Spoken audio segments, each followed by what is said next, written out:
บกันวันนี้วันขึ้น12 ค่ำเดือน 5วันนี้ตรงกับวันพฤหัสบดีที่25มีนาคมพระพุทธศักราช2564รายการคดีโลกคดีธรรมมาพบกับท่านผู้ฟังเป็นปกติทุกวันจันทร์ถึงวันศุกร์และวันเสาร์อาทิตย์ทางสถานีวิทยุแห่งนี้ท่านผู้ฟังสามารถดาวน์โหลดแอปพลิเคชันเพื่อติดตามรับฟังรายการนี้ได้เป็นประจำทุกวันแอปพลิเคชันชื่อว่าสมาพันธ์สื่อวิทยุพระพุทธศาสนาอาเซียนสมาพันธ์สื่อวิทยุพระพุทธศาสนาอาเซียนเป็นเทคโนโลยีสมัยใหม่ที่สามารถทำให้ท่านสาธุชนคนทั่วๆไปใช้ได้โดยความสะดวกเพียงดาวน์โหลดติดตั้งไว้ในโทรศัพท์มือถือของท่านสามารถเปิดธรรมะฟังได้ตลอด24 ชั่วโมงแล้วก็สามารถฟังได้ทุกพื้นที่ของโลกไม่ว่าท่านจะไปอยู่ที่ไหนที่ใดก็ฟังได้นี่คือสิ่งที่โลกมอบให้กับพวกเราซึ่งเป็นมนุษย์ผู้แสวงหาความสุขให้แก่ชีวิตเรามีสิ่งเหล่านี้เราก็สามารถที่จะใช้แสวงหาความสุขให้กับชีวิตโดยการฟังสิ่งที่ผู้รู้ท่านบอกท่านแนะแล้วเราก็นำไปปฏิบัติตามจนเกิดเป็นประโยชน์แก่ชีวิตของเราครอบครัวของเราเพื่อนมิตรสหายผู้ร่วมงานและผู้ร่วมโลกของเราทั้งหลายทั้งปวงได้รายการคดีโลกคดีธรรมได้นำเสียงการบรรยายของอาจารย์เสถียรโพธินันทะมาเปิดให้กับสาธุชนได้ฟังกันไปสักระยะหนึ่งซึ่งก็ไม่ทราบเหมือนกันว่าท่านผู้ฟังที่ติดตามรับฟังรายการมาโดยตลอดนั้นจะมีความพึงพอใจมีความพออกพอใจในการนำมาเปิดให้กับท่านสาธุชนได้ฟังมากน้อยเพียงใดผู้ดำเนินรายการนั้นเพียงต้องการให้พวกเราได้ทราบได้รู้ว่าพระพุทธศาสนาของเรานั้น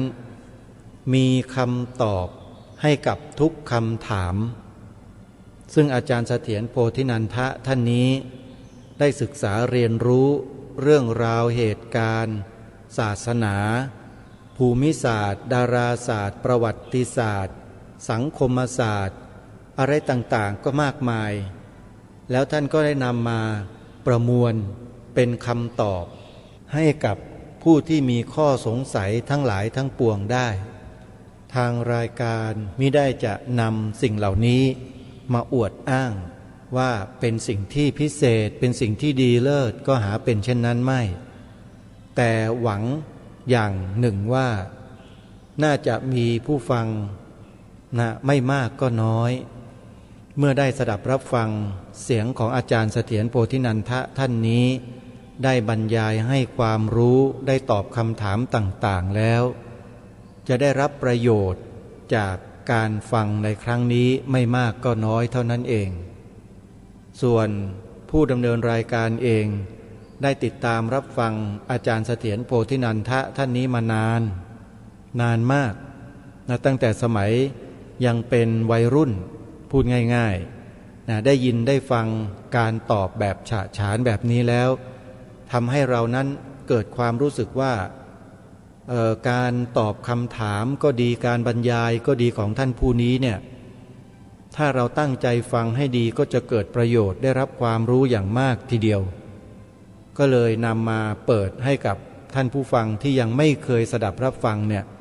ได้ติดตามรับฟังกันแล้วก็แนะนำให้ท่านทั้งหลายที่สนใจเนี่ยเข้าไปเปิดใน YouTube ซึ่งมีเผยแพร่อยู่เป็นจำนวนมากไปฟังด้วยตนเองไม่ว่าจะเรื่องใดก็แล้วแต่ท่านสาธุชน เรื่องอื่นๆก็เช่นเดียวกันซึ่งมีปรากฏอยู่ในโลกโซเชียลเน็ตเวิร์กก็จะแนะนำให้ท่านผู้ฟังไปเปิดเพื่อฟังเพิ่มเติมกันในวันนี้รายการคดีโลกคดีธรรมขอเริ่มต้นด้วยข่าวที่น่าสนใจแล้วก็ได้ลงพื้นที่ไปสัมผัสด้วยตนเองมาเมื่อวันอาทิตย์ที่21มีนาคมที่ผ่านมานี้เองทำไมจึงนำมาพูดมาปรารภในวันนี้ท่านสาธุชนก็เนื่องด้วยว่าได้พยายามประเมินสถานการณ์หลังจากที่ได้เข้าไปร่วมกิจกรรมร่วมงานในครั้งนี้มาแล้วก็เฝ้าติดตามกระแสเฝ้าติดตามสถานการณ์มาโดยตลอด 3-4 วันปรากฏว่าสอบถามไปยังครูบาอาจารย์ก็ดีที่เป็นพระสงฆ์สอบถามไปยังญาติโยมที่เป็นผู้รู้จักมักคุ้นที่เฝ้าติดตามการถ่ายทอดสดกิจกรรมในวันดังกล่าวปรากฏว่าเสียงตอบกลับมาในทุกๆเสียงเลยนะโยมตอบเป็นเสียงเดียวกันว่าทุกจังหวัดน่าจะมีการจัดกิจกรรมแบบนี้นั่นก็หมายความว่ากิจกรรมที่เกิดขึ้นเมื่อวันอาทิตย์ที่21มีนาคมที่ผ่านมาที่พุทธมณฑลสมโภช750ปีตำบลบัวสลีอำเภอแม่ลาวจังหวัดเชียงรายนั่นก็คืองานประกาศปฏิญญาให้พระพุทธศาสนาเป็นศาสนาหลักประจำจังหวัดเชียงรายของพุทธบริษัทจังหวัดเชียงราย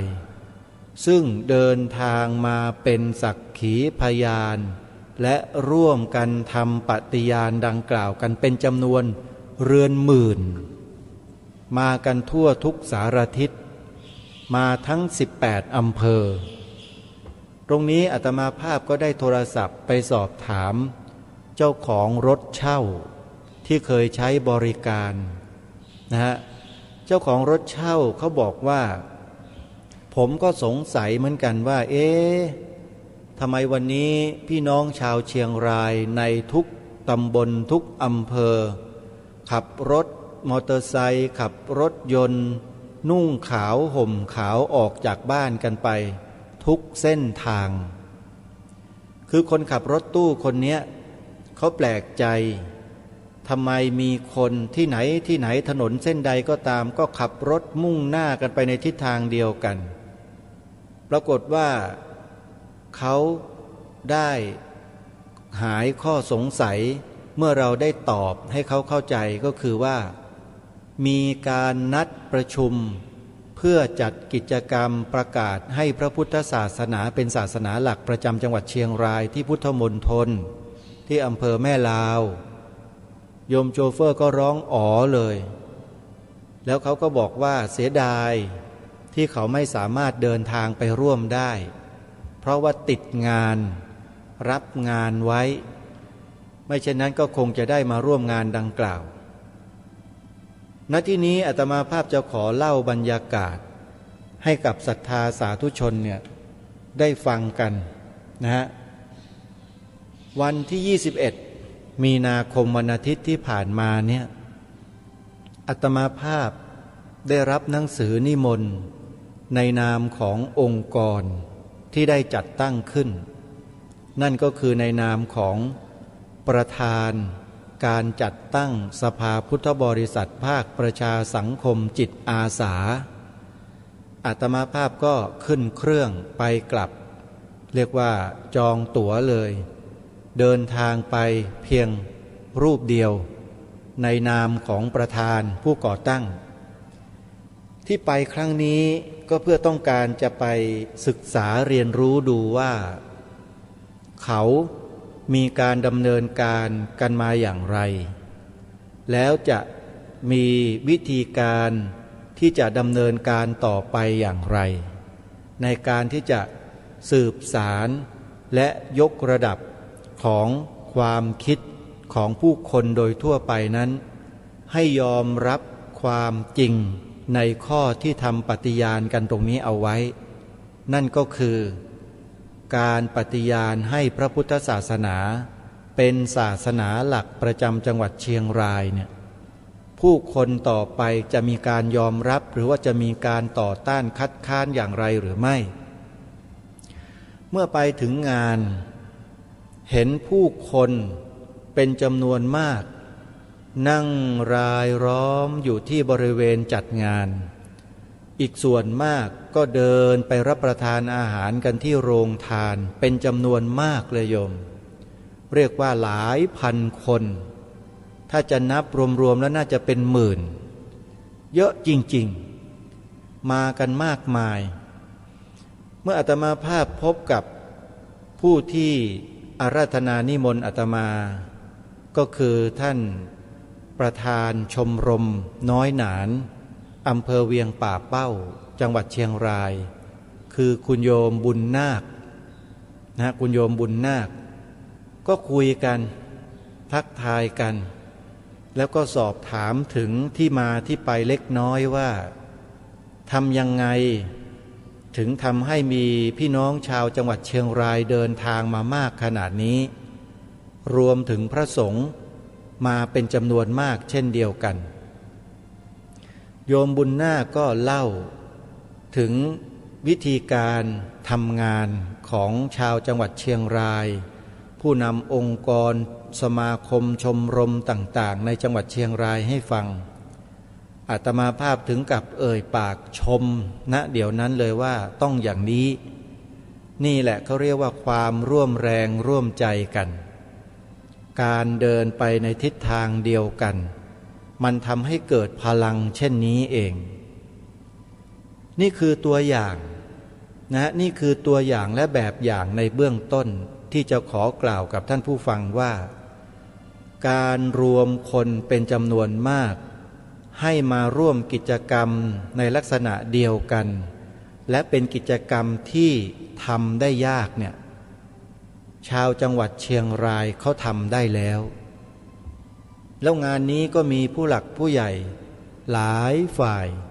เดินทางไปร่วมทั้งฝ่ายสงฆ์แล้วก็ฝ่ายคฤหัสถ์ญาติโยมมาดูที่ฝ่ายสงฆ์กันก่อนฝ่ายสงฆ์ผู้นำสูงสุดของสงฆ์ก็คือเจ้าคณะจังหวัดเชียงรายท่านเจ้าคุณพระรัตนเมธีเจ้าอาวาสวัดพระแก้วท่านนำพาคณะสงฆ์18อำเภอล้วนแล้วแต่เป็นเจ้าคณะพระสังฆาธิการทั้งนั้นเลยมาร่วมกิจกรรมครั้งนี้มาเป็นสักขีพยานร่วมทำการปฏิญาณในกิจกรรมครั้งนี้โดยพร้อมเพรียงนี่คือฝ่ายสงฆ์มาพร้อมหมดตั้งแต่ผู้บังคับบัญชาสูงสุดในจังหวัดคือท่านเจ้าคณะจังหวัดเชียงรายในฝ่ายคฤหัสถ์ญาติโยมนั้นก็มีประธานชมรมประธานสมาคมต่างๆขององค์กรพระพุทธศาสนาตั้งแต่พุทธสมาคมชมรมน้อยหนานแล้วก็ชมรมสมาคมอื่นๆก็เดินทางมาร่วมกันทุกชมรมทุกสมาคมจึงทำให้มีผู้คนล้นหลามในวันดังกล่าวแต่มันเป็นที่น่าแปลกใจอยู่ประการหนึ่งก็คือว่างานนี้ไม่มีข้าราชการผู้ใหญ่ในจังหวัดเดินทางมาร่วมกิจกรรมอันนี้น่าแปลกใจท่านสาธุชนแปลกใจด้วยหรือไม่อาตมาภาพไม่แปลกใจแต่ท่านผู้ฟังหลายท่านอาจจะแปลกใจว่างานใหญ่ขนาดนี้ประชาชนชาวจังหวัดเชียงรายมากันเป็นหมื่นขนาดนี้มีพระสงฆ์เป็นผู้นำโดยมีท่านเจ้าคณะจังหวัดมาเองด้วยแบบนี้แต่ทำไมข้าราชการสักคนหนึ่งไม่มาเลยเพราะอะไรนี่แหละคือสัญญาณที่อยากจะบอกกับท่านผู้ฟังในวันนี้แหละ บอกให้ท่านผู้ฟังได้เห็นว่าบ้านเมืองไทยของเราเนี่ยมันเกิดอะไรขึ้นท่านผู้ฟังจำได้หรือไม่ว่ารายการคดีโลกคดีธรรมได้ย้ำได้เตือนพวกเรามาโดยตลอดว่าในอนาคตต่อไปข้างหน้าเนี่ยให้พวกเราคอยติดตามคอยดูพฤติการของข้าราชการไทยเอาไว้นะข้าราชการไทยเราพฤติการหรือพฤติกรรมที่เกี่ยวกับการส่งเสริมสนับสนุนยอยกพระพุทธศาสนาเนี่ยท่านลองจับตาดูข้าราชการของเมืองไทยไว้ให้ดีเมื่อมีกิจกรรมอะไรก็แล้วแต่ที่จะเป็นไปในลักษณะส่งเสริมอุปถัมภ์คุ้มครองยอยกพระพุทธศาสนาแล้วเนี่ยเราจะมองไม่เห็นข้าราชการมาร่วมอาตมาภาพได้เดาไว้ได้บอกไว้นานแล้วมันก็เป็นเช่นนั้นจริงๆงานประกาศปฏิญญาให้พระพุทธศาสนาเป็นศาสนาหลักประจำจังหวัดเชียงรายโดยคณะสงฆ์ประชาชนในนามของสมาคมชมรมมูลนิธิต่างๆชาวบ้านประชาชนโดยทั่วไปมาร่วมงานกันอย่างล้นหลามด้วยจิตใจที่เป็นหนึ่งเดียวกันเพราะมีความรักความหวงแหนต่อพระบวรพุทธศาสนาซึ่งเป็นรากเหง้าและเป็นจิตเป็นวิญญาณของชาวเชียงรายแต่กลับไปมองดูที่ข้าราชการชั้นผู้ใหญ่ในระดับจังหวัดก็ดีในระดับอำเภอก็ดีในระดับตำบลก็ดีไม่มีใครมาร่วมงานเลยตรงนี้ท่านสาธุชนพอมองเห็นภาพหรือยังว่ามันคืออะไรอาตมาภาพจะถามญาติโยมก่อนให้ญาติโยมเข้าใจในเบื้องต้นว่าญาติโยมทราบหรือไม่ว่าข้าราชการที่อยู่ในฝ่ายปกครองโยมตั้งแต่ผู้ว่าราชการจังหวัดปลัดจังหวัดนายอำเภอปลัดอำเภอนายกอบตอบจหรืออะไรก็แล้วแต่เนี่ยผู้ใหญ่บ้านกำนันเนี่ยข้าราชการเหล่านี้เขาสังกัดอยู่ในกระทรวงอะไรทุกท่านทราบใช่หรือไม่สังกัดอยู่ในกระทรวงมหาดไทยกระทรวงมหาดไทยโยมแล้วเกิดอะไรขึ้นจึงไม่สามารถหรือไม่อาจมาร่วมกิจกรรมกับประชาชนของตนเองได้จะบอกว่าหรือจะตั้งข้อสงสัยว่าท่านเหล่านี้รังเกียจพวกเราหรือเปล่าหรือว่าเขาไม่พอใจพวกเราในฐานะที่เป็นประชาชนที่มาจัดกิจกรรมในลักษณะเช่นนี้อาตมาภาพก็ว่าไม่น่าจะใช่เพราะผู้ว่านายอำเภอข้าราชการในจังหวัดในสายปกครองเนี่ยเขาจะรังเกียจประชาชนของเขาไม่ได้ในเมื่อไม่รังเกียจประชาชนแล้วมันเป็นเพราะเหตุอะไรล่ะทำไมเขาจึงไม่มาข้อนี้อาตมาภาพมาได้คำตอบตอนกิจกรรมและงานเลิกแล้วโยมมีผู้ใหญ่ที่เป็นกรรมการจัดงานบางท่านนั่งประชุมพูดคุยกันอยู่หลังเลิกงานอาตมาภาพยังไม่ได้กลับ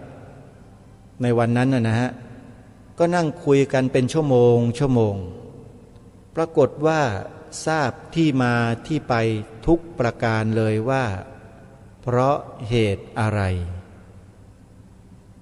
อาตมาภาพจะพูดออกอากาศในที่นี้ก็ดูเหมือนว่าจะไม่ค่อยจะเหมาะแต่จะขอบอกเพียงว่าตั้งแต่หม่อมหลวงกาญตพงศ์วรวุฒิก็ดี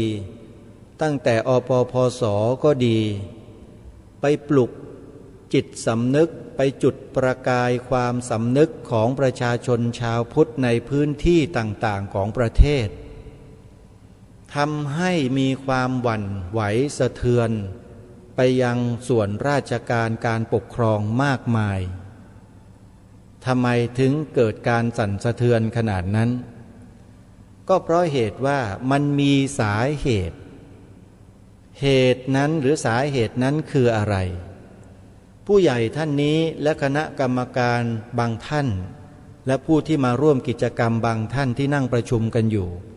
ต่างก็วิเคราะห์กันไปต่างๆนานาว่าน่าจะเป็นอย่างนั้นน่าจะเป็นอย่างนี้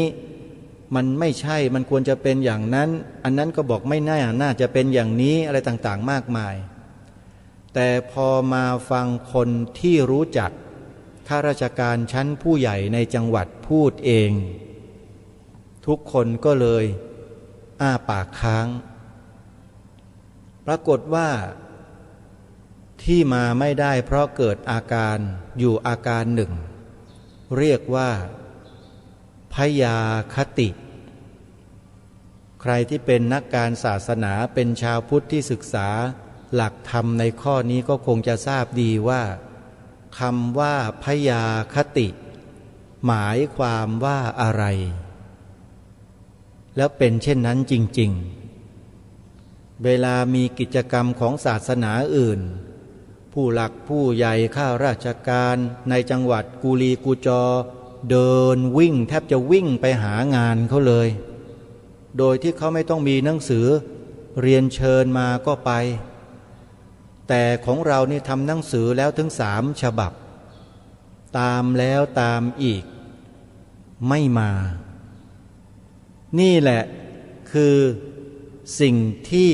อาตมาภาพเดินทางไปร่วมกิจกรรมในครั้งนี้แล้วเห็นประสบด้วยตนเองแปลว่าข้าราชการไทยในปัจจุบันนี้เป็นข้าราชการที่มีความหวาดกลัวพระพุทธศาสนาที่จะเป็นศาสนาประจำจังหวัดก็ดีจะเป็นศาสนาประจำอำเภอก็ดีจะเป็นศาสนาประจำประเทศชาติบ้านเมืองนี้ก็ดีข้าราชการพวกนี้กลัวโยมท่านผู้ฟังทั้งหลายลองนั่งวิเคราะห์และพิจารณาดูซิว่าทำไมข้าราชการไทยเราเป็นไปได้ถึงเพียงนี้จำได้หรือไม่ว่ารายการคดีโลกคดีธรรมเคยพูดท้าทายข้าราชการไทยเอาไว้ว่าถ้าท่านเป็นข้าราชการไทยจริงมีความจงรักภักดีต่อบรรพบุรุษไทยจริงมีความจงรักภักดีต่อองค์บูรพมหากษัตริยาธิราชเจ้าทุกๆพระองค์จริงมีความศรัทธาในพระราชจริยาวัดพระราชกรณียกิจแนวพระราชดำริพระราชปณิธานขององค์บูรพมหากษัตริย์จริงทำไมข้าราชการไทยจึงปฏิเสธไม่สนับสนุนไม่ส่งเสริมพระบวรพุทธศาสนาให้เป็นศาสนาหลักหรือศาสนาประจำชาติของตนเองเล่าอาตมาภาพก็เลยตั้งคำถามนี้ขึ้นมาเพราะว่ามีข้อสงสัยแปลว่าท่านไม่ได้มีความจงรักภักดีด้วยหัวใจอันบริสุทธิ์ถ้าท่านมีความจงรักภักดีด้วยหัวใจอันบริสุทธิ์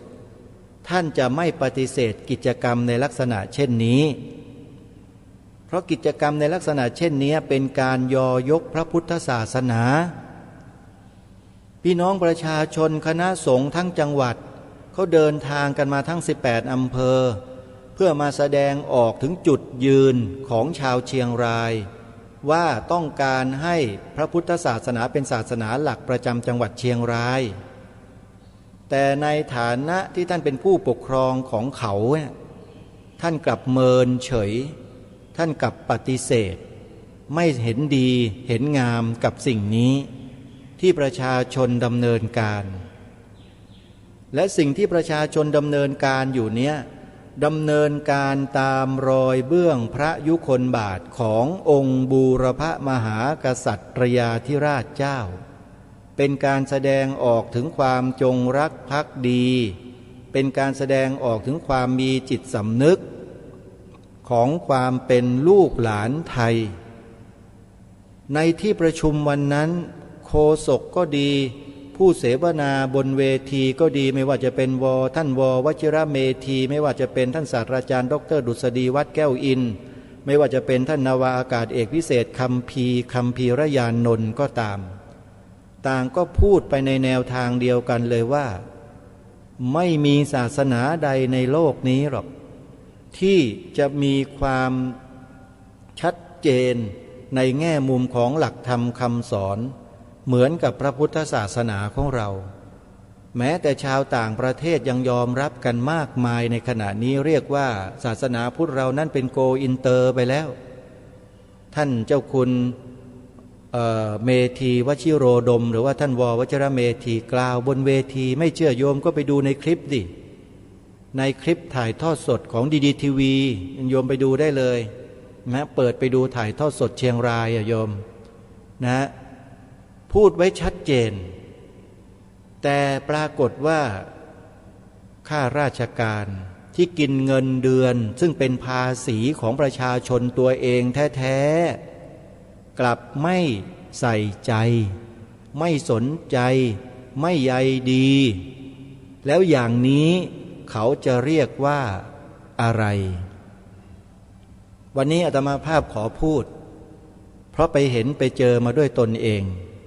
แล้วได้สัมผัสอะไรหลายๆประการก่อนหน้านี้เกี่ยวกับข้าราชการไทยของเราโดยเฉพาะเรื่องพระพุทธศาสนานี่แหละมันเปลี่ยนแปลงมันผิดเพี้ยนกันไปได้ถึงขนาดนี้ไม่น่าเชื่อแต่ก็ต้องเชื่อเพราะมันมีเหตุปัจจัยไอเหตุปัจจัยตัวนั้นนั่นแหละหม่อมหลวงกาญตพงศ์หรือว่าหม่อมช้างก็ดีอปพสก็ดีพูดตรงกันเหมือนกันทุกอย่างว่ามันมีเหตุปัจจัยอะไรใครอยากจะรู้ใครปรารถนาจะทราบโยมเปิดไปดูใน YouTube นะแล้วจะรู้จะทราบเองว่ามันมีเหตุปัจจัยหรือว่ามีสาเหตุมาจากอะไรทางรายการจะไม่หยิบและจะไม่ยกมาพูดณที่นี้เพราะเกรงใจญาติโยมเมื่อพูดเรื่องนี้ขึ้นมาทีไรแล้วอาตมาภาพก็อยู่เฉยไม่ได้โยมก็ต้องวาดลวดลายลีลาของอาตมาภาพออกไปเดี๋ยวมันจะแรงเกินขอเพียงแค่นี้ก็พอโยมคุณอย่ามาทำตัวเป็นประเภทในลักษณะเช่นนี้กันขอบอกนะคุณคือผู้ที่ดูแลสังคมดูแลประชาชนดูแลสารทุกข์สุขดิบของประชาชนส่วนใหญ่ของจังหวัดเขามีวัฒนธรรมประเพณีวิถีชีวิตแนวความคิดการศรัทธานับถือศาสนาอะไรคุณจะไม่รู้เชียวหรือคุณรู้ไหมพวกข้าราชการรู้ไหมศาสนาที่ประชาชนส่วนใหญ่ในจังหวัดต่างๆของประเทศนี้เขานับถือเขาบูชาเทิดทูนกันน่ะคือศาสนาอะไรแล้วการที่พี่น้องชาวเชียงรายออกไปจัดกิจกรรมเพื่อยืนหยัดหลักการที่ถูกต้องของจังหวัดของเขาโดยให้ไปทำปฏิญญาร่วมกันประกาศให้พระพุทธศาสนาเป็นศาสนาหลักประจำจังหวัดเชียงรายเช่นนี้เนี่ยพ่อเมืองหายไปไหนพ่ออำเภอหายไปไหนพ่อตำบลหายไปไหนทำไมจึงไม่มาร่วมเป็นสักขีพยานมาร่วมสนับสนุนส่งเสริมประชาชนของตนเองล่ะนี่คือความสงสัยของประชาชนว่าทำไมคุณไม่ช่วยการส่งเสริมสนับสนุนสิ่งที่ประชาชนเขารักแล้วหวงแหนล่ะสิ่งนั้นก็คือพระบวรพุทธศาสนาแล้วบรรพบุรุษของคุณน่ะอันนี้อาตมาภาพขอถามเลยไปนิดนึงนะบรรพบุรุษของคุณน่ะเขานับถือศาสนาอะไร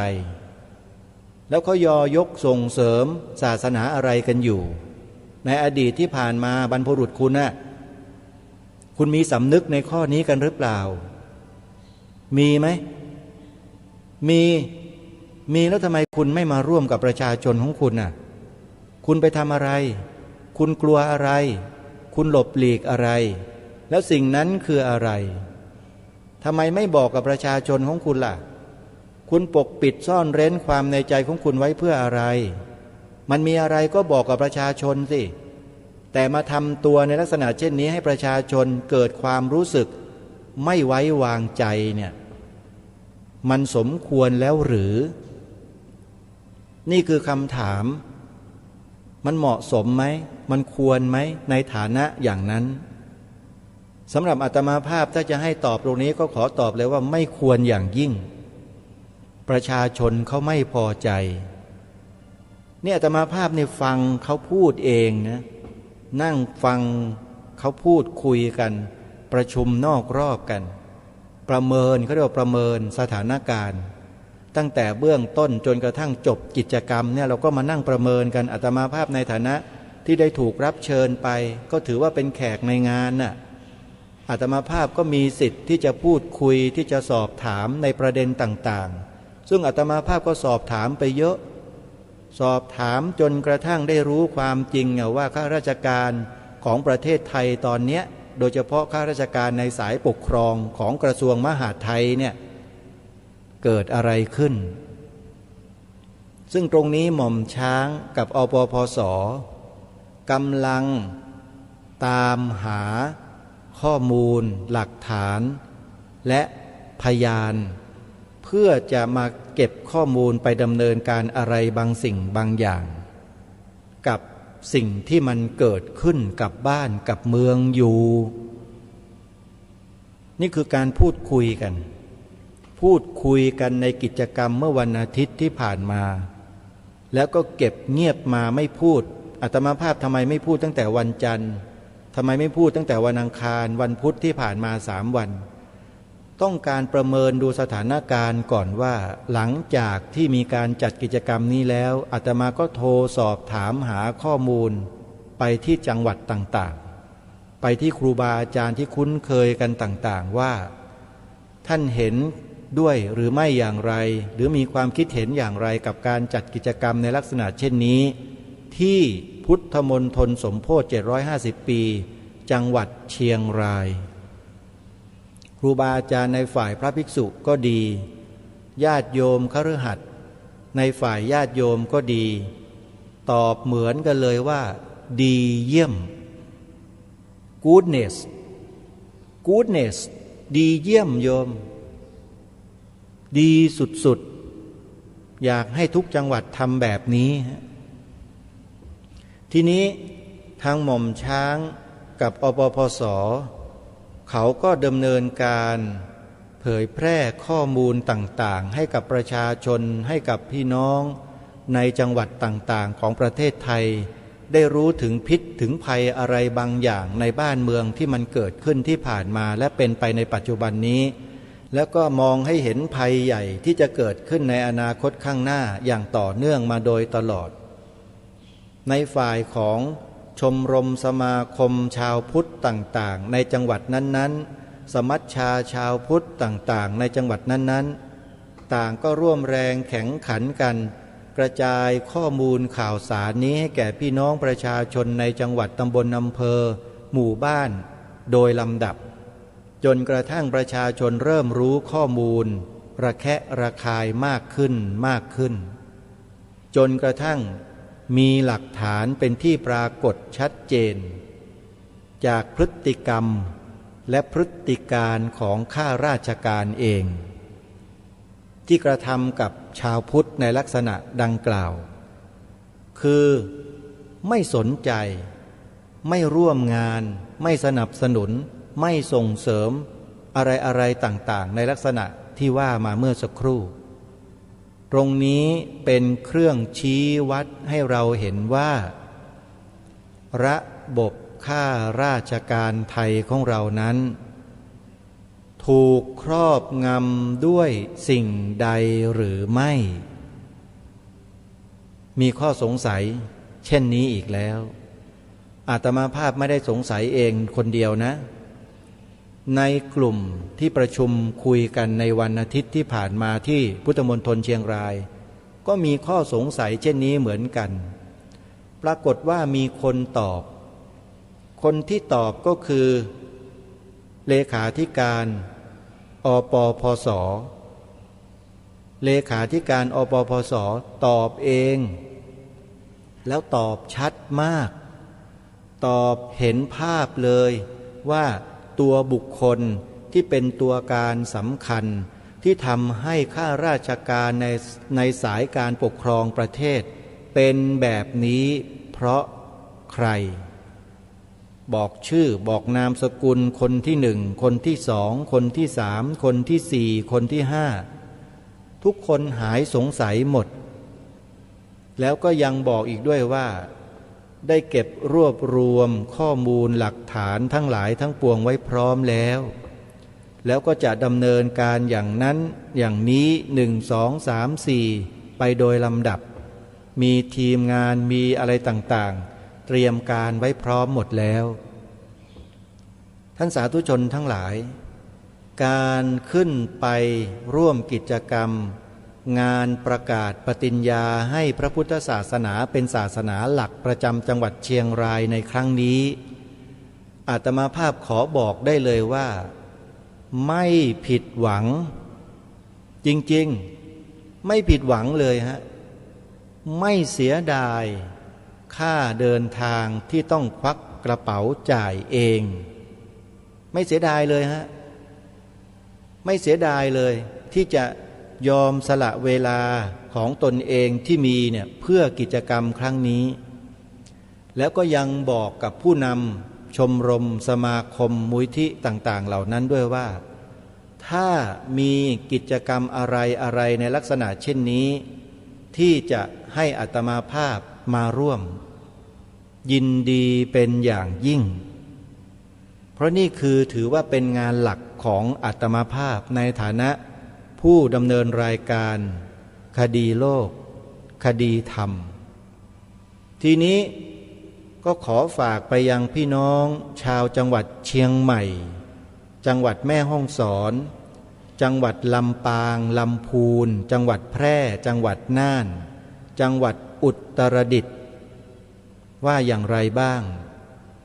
มีความพร้อมไหมถ้าหากจะมีกิจกรรมในลักษณะเช่นนี้ที่เชียงรายเกิดขึ้นในจังหวัดของท่านโดยเฉพาะจังหวัดเชียงใหม่ที่กำลังฟังรายการของอาตมาภาพอยู่ในขณะนี้มีความพร้อมไหมที่จะจัดประชุมร่วมระหว่างผู้นำในจังหวัดเชียงรายและผู้นำในจังหวัดอื่นๆที่เอ่ยมาเมื่อสักครู่แล้วให้มีการจัดงานในลักษณะเช่นนี้ขึ้นในภูมิภาคของล้านนาทั้งหมดท่านจะมีความเห็นว่าอย่างไรตรงนี้ขอฝากครูบาอาจารย์ทุกรูปเจ้าคณะพระสังฆาธิการทุกรูปด้วยความเคารพนะครับเตรียมแผนการกันไว้ในเบื้องต้นในใจนะฮะในใจเตรียมไว้อาจจะมีกิจกรรมในลักษณะเช่นนี้เกิดขึ้นเร็วๆวันนี้ก็ได้ซึ่งในที่ประชุมเมื่อวันอาทิตย์นี้ได้ปรารภกันไว้ในเบื้องต้นแล้วการจัดกิจกรรมหรือทำกิจกรรมในลักษณะเช่นนี้ที่เรียกว่ากิจกรรมยอยกพระพุทธศาสนาแบบนี้เนี่ยเป็นกิจกรรมที่ทั่วประเทศต้องทำเพราะเป็นการกระทำตามรอยเบื้องพระยุคลบาทมีข้าราชการคนไหนเถียงบ้างว่าไม่ใช่การกระทำในลักษณะเช่นนี้คือยอยกพระพุทธศาสนาด้วยการประกาศปฏิญญาให้พระพุทธศาสนาเป็นศาสนาหลักประจำจังหวัดนั้นจังหวัดนี้เนี่ยนี่แหละคือการดำเนินรอยตามเบื้องพระยุคลบาทขององค์บูรพมหากษัตริย์มีข้าราชการคนไหนบอกว่าไม่ใช่บ้างมีไหมถ้ามีช่วยบอกด้วยเดี๋ยวอาตมาภาพจะได้นำชื่อนามสกุลไปบอกกับพี่น้องประชาชนชาวพุทธองค์กรต่างๆให้ทราบว่าข้าราชการคนนี้ปฏิเสธมีไหมมีป่ะโยมถ้ามีช่วยบอกด้วยฝากพระสังฆาธิการวัดไหนก็ได้ในประเทศไทยเนี่ยฝากมาด้วยแล้วให้มายื่นมาที่รายการคดีโลกคดีธรรมรายการนี้เดี๋ยวจะได้ประกาศให้พี่น้องชาวพุทธได้ทราบกันทั่วประเทศในรายการนี้แหละ องค์พระมหากษัตริย์ไทยของเราทุกพระองค์ญาติโยมสาธุชนพระคุณเจ้าที่เคารพได้กรุณาจดจำเอาไว้ด้วยทรงยอยกพระพุทธศาสนาเพียงศาสนาเดียวเท่านั้นไม่ได้ทรงยอยกศาสนาอื่นนะใครหน้าไหนที่จะเที่ยวมาพูดเลอะเทอะบอกว่าองค์พระมหากษัตริย์ทรงยอยกศาสนาอื่นคนคนนั้นน่ะระวังตัวให้ดีด้วยระวังให้ดีประชาชนเขาจะไม่ยอมถ้าทำเช่นนั้นแปลว่าไม่มีความจงรักภักดีแล้วองค์พระบาทสมเด็จพระพุทธยอดฟ้าจุฬาโลกมหาราชรัชกาลที่หนึ่งองค์พระปฐมบรมราชจักรีวงศ์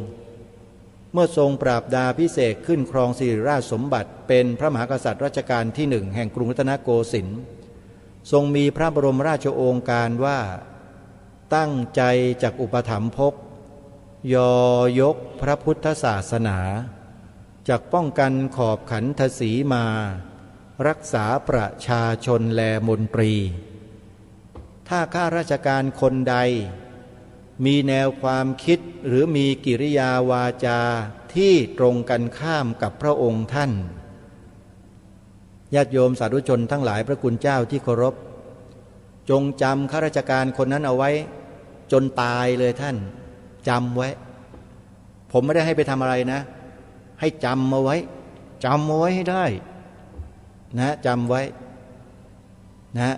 พวกเราก็ทำหน้าที่ของเราต่อไปทำกิจกรรมในลักษณะเช่นนี้เพื่อดำเนินรอยตามเบื้องพระยุคลบาทของพระองค์ท่านทุกๆพระองค์กันต่อไปนี่คือสิ่งที่รายการคดีโลกคดีธรรมขอฝากให้เป็นข้อคิดให้แก่พวกเราทุกคนเอาไว้พวกเราเนี่ยอย่ายอมอ่อนข้อให้กับอะไรสิ่งใดให้มันง่ายๆนักเดี๋ยวมันจะเสียหายต่อชาติบ้านเมืองต่อส่วนรวมอย่ายอมนะท่านนะอย่าเห็นแก่ได้อย่าเห็นแก่ตัวมันมีแค่นี้เองหลักการน่ะอย่าเห็นแก่ได้และอย่าเห็นแก่ตัวแล้วเราจะรักษาความเป็นชาติบ้านเมืองของเราไว้ได้เหมือนอย่างพี่น้องชาวจังหวัดเชียงรายเมื่อวันอาทิตย์ที่ผ่านมาเนี่ยเขาไม่เห็นแก่ได้และไม่เห็นแก่ตัวเขาจึงมาร่วมกิจกรรมโดยพร้อมเพรียงกันอย่างมากมายมหาศาลแต่ข้าราชการมิได้เป็นเช่นนั้นฝากข้าราชการด้วยนะฝากข้าราชการทุกจังหวัดทั่วประเทศด้วยประชาชนเขาตื่นตัวกันแล้วเขารู้แล้วว่าความจริงที่มันเกิดขึ้นกับประเทศชาติบ้านเมืองของเรานั้นคืออะไรประชาชนเขารู้แล้วถ้าใครยังไม่รู้ยังสงสัยรายการคดีโลกคดีธรรมอยู่ว่ามันพูดอะไรของมันเนี่ยให้คุณให้ท่านทั้งหลายไปเปิดดูในคลิปวิดีโอใน YouTube พิมพ์คำว่าหม่อมช้างกล้าดูไหม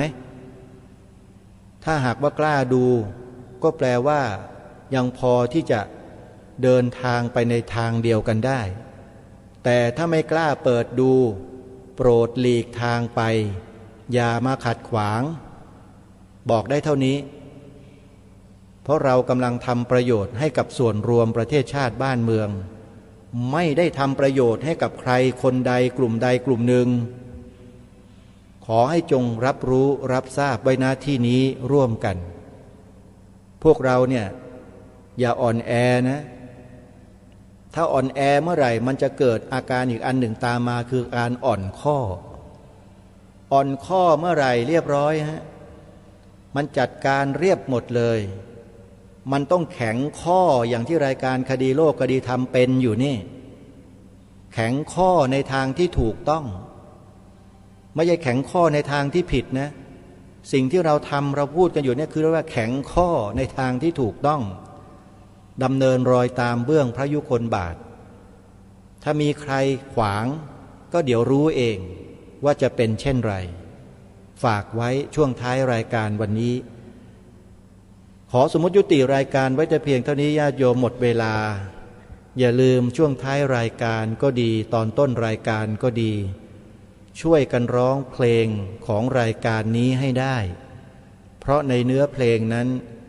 เป็นบทพระราชนิพนธ์ความหมายธงไตรรงค์ที่ทางรายการรณรงค์ให้พวกเราท่องจำกันมาโดยตลอดร้องได้ก็ท่องได้ขอยุติรายการไว้แต่เพียงเท่านี้พบกันใหม่ในวันต่อไปขอความสุขสวัสดีจงมีแด่ท่านผู้ฟังทุกท่านทุกคนเทินขอเจริญพร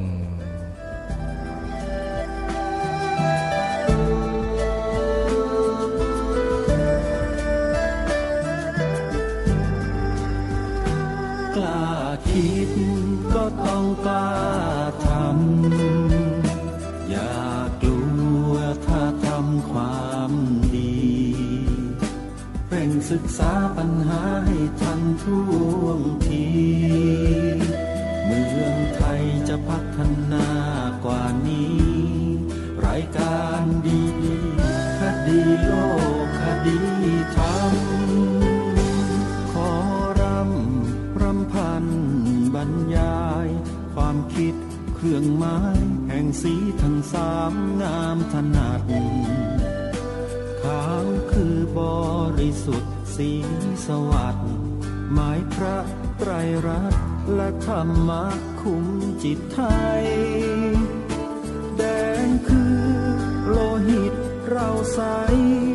ซึ่งยอมสละได้เพื่อรักษาชาติศาสนาน้ำเงินคือสีโสภาอันจอมประชาพระโปรดเป็นของส่วนองค์จัดริ้วเข้าเป็นไตรรงค์จึงเป็นสีธงที่รักแห่งเราชาวไทยทหารอวตารนำไป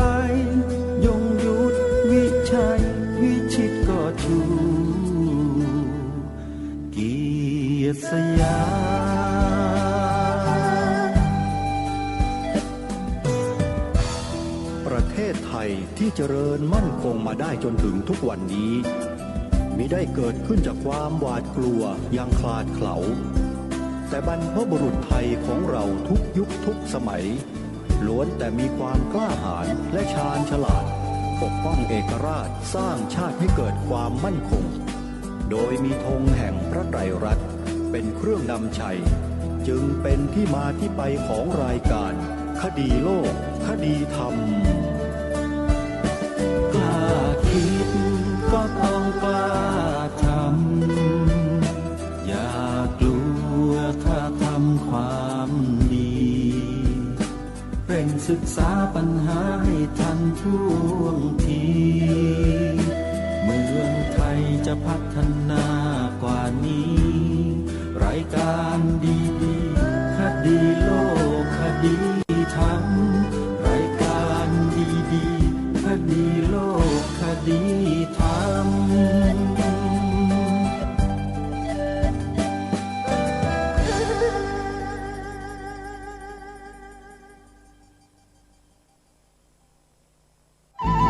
ที่จบไปแล้วนั้นเป็นรายการคดีโลกคดีธรรม